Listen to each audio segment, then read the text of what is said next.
Olá galera, estamos nós juntos novamente para falar da nossa contabilidade. E hoje nós abordaremos uma segunda aula sobre temas importantes ainda da nossa unidade 5, que trata sobre o patrimônio das entidades. Hoje nós abordaremos especificamente o balanço patrimonial. O que vem a ser o balanço patrimonial? Ele é uma demonstração contábil que evidencia resumidamente o patrimônio da entidade, qualitativamente e quantitativamente. É importante destacar isso.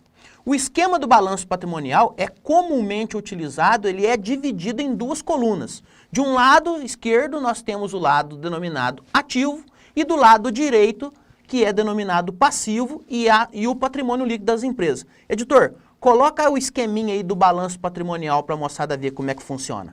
Olha aí, lado esquerdo, ativo, lado direito, passivo e patrimônio líquido. Simples assim.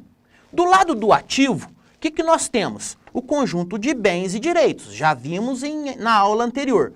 Porém, o conceito do ativo ele é muito mais amplo.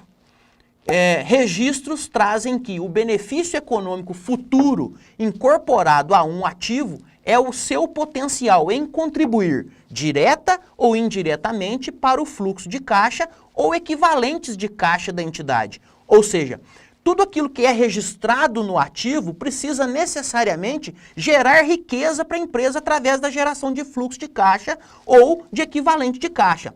O CPC 00, que é o Comitê de Pronunciamentos Contábeis, define basicamente que o ativo, em termos fundamentais, ele precisa obedecer a 3 condições básicas para que um item possa ser considerado como tal. Podemos exemplificar nessa figura que o editor vai colocar para a gente aí agora, ó. Ativo.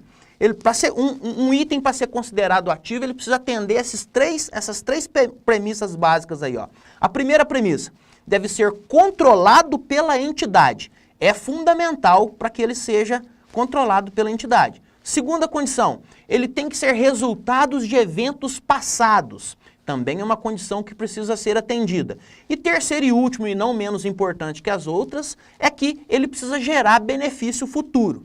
Vamos dar um exemplo aqui de uma conta do ativo, o estoque. A conta estoque configura um bem, que pode ser um bem de troca, um bem de uso ou um bem de consumo, que ele é considerado um ativo, todos nós sabemos disso. Vejamos se o item estoque atinge essas 3 premissas. Primeiro, estoque é um bem controlado pela entidade? Sim, claro. A empresa, por menor que seja, tem minimamente o seu controle de estoques lá no almoxarifado, lá no item que está sendo controlado pelo sistema, ou até mesmo manualmente pelo funcionário, não importa. O importante é que ele é controlado pela entidade. O estoque é resultado de um evento passado? Sim, esse estoque um dia foi adquirido e essa aquisição se deu anteriormente ao momento que nós estamos falando agora. E futuramente, esse estoque pode gerar benefício para a empresa? Sim. Essa mercadoria que está estocada vai ser vendida, em sendo vendida ela vai se transformar numa receita que vai contribuir para a geração de caixa ou equivalente de caixa, ok? Virando a página, na outro lado, do lado direito, nós temos o passivo. E aí como é que a gente classifica o passivo? Que uma característica essencial para a existência de um passivo é que a entidade tenha uma obrigação presente. Ou seja, o passivo necessariamente tem que representar hoje uma obrigação de pagar. Uma obrigação é o dever ou a responsabilidade de agir ou desempenhar em uma data uma tarefa de certa maneira. A definição do passivo também pela figura do CPC 00, ela pode ser dividida em 3 elementos cruciais conforme a figura que o editor vai colocar para a gente aí, ó. Beleza? Olha aí o passivo. Primeiro, ele tem que representar uma obrigação atual, fato. Segunda condição, ele também tem que ser resultante de eventos passados, ok. E terceira e última, a sua liquidação necessariamente precisa resultar num desembolso, ok? Atingindo essas 3 premissas, um item pode ser considerado um passivo. Vamos exemplificar. Contas a pagar. Uma energia elétrica a pagar. Configura como passivo? Sim, todos nós sabemos que energia elétrica a pagar é uma obrigação que a empresa tem. Então, representa uma obrigação atual? Sim, porque está lá o vencimento da conta de energia elétrica para ser paga na data, ok?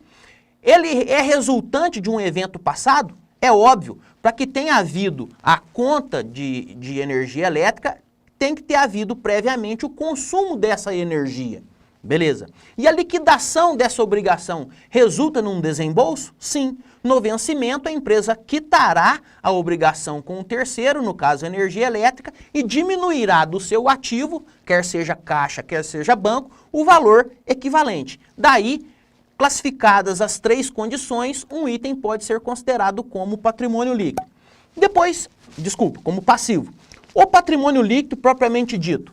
Embora nós tenhamos que a definição do patrimônio líquido seja como algo residual, ou seja, a diferença entre o ativo e o passivo, ele pode ter várias subclassificações dentro do balanço patrimonial, que são as fontes do patrimônio líquido.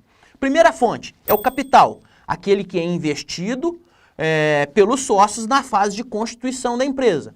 A segunda classificação, a segunda fonte, são as reservas.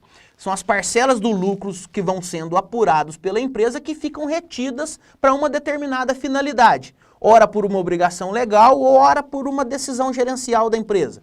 E a terceira e última fonte do patrimônio líquido são os prejuízos acumulados, que correspondem ao resultado negativo apurado pela empresa na movimentação do patrimônio, que também pertence à entidade, isso não pode ser desprezado. Mas esse prejuízo ele poderá ser compensado com lucros futuros.